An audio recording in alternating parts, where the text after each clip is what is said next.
This is the story of the Battle of Hastings from Albert, Arold and Others. I'll tell of the Battle of Hastings as happened in days long gone by, when Duke William became King of England and Harold got shot in the eye.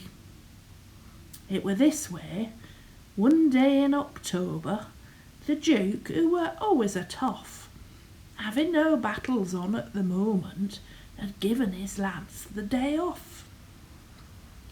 They'd all taken boats to go fishing, when some chap in Conqueror's ear said, "Let's go and put breeze up the Saxons." Said Bill, "By gum, that's an idea."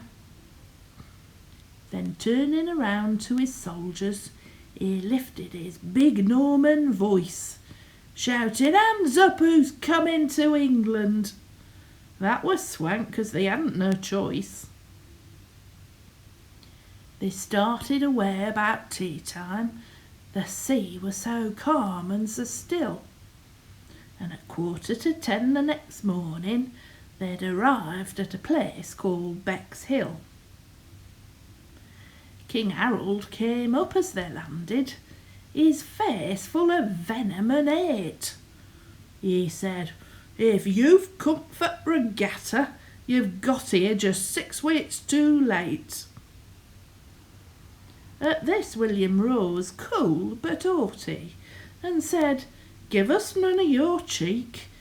You best have your throne reupholstered. I'll be wanting to use it next week."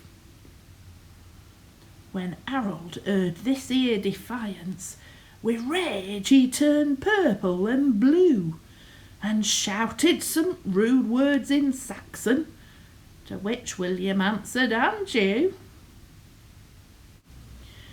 'Twere a beautiful day for a battle.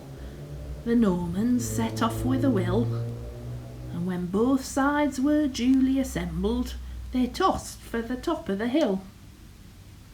King Harold he won the advantage. On the hilltop he took up his stand, with his knaves and his cads all around him, on his horse, with his hawk in his hand.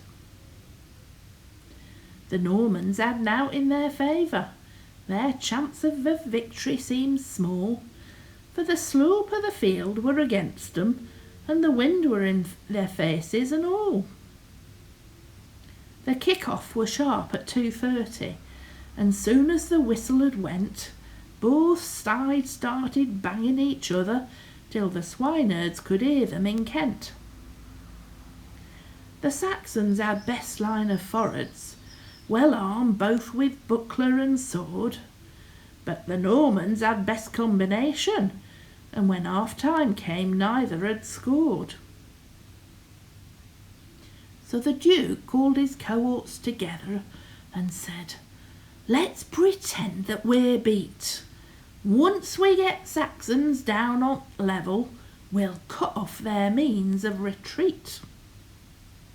So they ran, and the Saxons ran after, just exactly as William had planned, leaving Harold alone on the hilltop, on his horse, with his hawk in his hand. When the conqueror saw what had happened, a bow and an arrow he drew.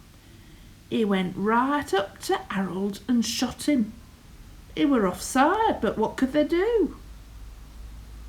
The Normans turned round in a fury and gave back both parry and thrust, till the fight were all over bar shouting, and you couldn't see Saxons for dust. And after the battle were over, they found Harold so stately and grand, sitting there with an eyeful at arrow, on his horse, with his hawk in his hand.